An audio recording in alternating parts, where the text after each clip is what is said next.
امریکہ کی جانب سے بھارت کو بہت بڑا جھٹکا. جی ہاں بالکل, بھارتی جو روپے ہے وہ رافیل کی طرح گرنا شروع ہو چکے ہوئے ہیں.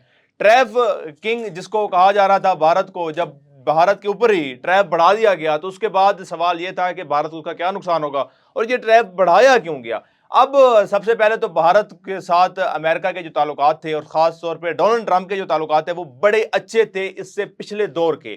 کئی ریلیوں میں اکٹھا دیکھا گیا, کئی جگہوں پر اس طرح دیکھا گیا جیسے کوئی پرانے دوست آپس میں مل جاتے ہیں. لیکن اس بار جیسے ہی ٹرمپ آتا ہے وہ بھارت کے اوپر جو ہے وہ عجیب قسم کی پابندیاں لگانا شروع کر دیتے ہیں, عجیب قسم کی سختیاں کرنا شروع کر دیتے ہیں. سب سے پہلے کہا جاتا ہے بھائی تم نے رشیا کے ساتھ تعلقات اپنے صحیح نہیں کر رہے, لیکن بھارت کہتا ہے بھائی اب ہمارا ملک ہے, ہم جانے, ہماری قوم جانے, ہمارے لوگ جانے, ہمیں جو بہتر لگے گا ہم ویسے ہی کریں گے. اس کے بعد پھر امریکہ کہتا ہے ٹھیک ہے پھر تمہاری مرضی, تو پھر یہاں سے ہماری مرضی چلے گی.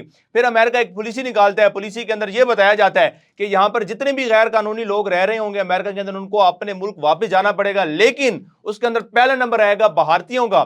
اور اس کے بعد تھوڑا سا امریکہ یہ اعلان کر کے خاموش ہو جاتا ہے کہ شاید مودی کی جانب سے کوئی نہ کوئی رسپانس آئے گا. لیکن جب مودی کی ملاقات ہوتی ہے تو مودی بالکل خاموش ہوتا ہے اور مودی امریکہ کو یہ بھی کہتا ہے کہ یہ آپ کی پالیسی ہے, آپ جو مرضی کرنا چاہے آپ کر سکتے ہیں. اس کے بعد ٹرمپ سمجھ آتا ہے کہ نظر آنے والا یہ طاقتور وزیر اعظم صدر اصل میں کتنا کمزور ہے. اس کے بعد سے سختیاں بڑھ جاتی ہے, ٹریف بڑھا دیا جاتا ہے. اب جیسے ہی ٹریف بڑھتا ہے یعنی کہ ٹیکس بڑھتا ہے تو بھارت میں موجود جتنی بھی کمپنیاں ہیں ان کو ظاہر نقصان ہونا شروع ہو جاتا ہے. اور اس وقت کی جو قیمت ہے اگر ہم بھارتی روپے کی بات کی جائے تو یہ 88 روپے فی ڈالر کے حساب سے مل رہا ہے, جو کہ تقریباً ایک ماہ کے اندر 3 روپے جو ہے اس کے اندر کی کمی آئی ہے.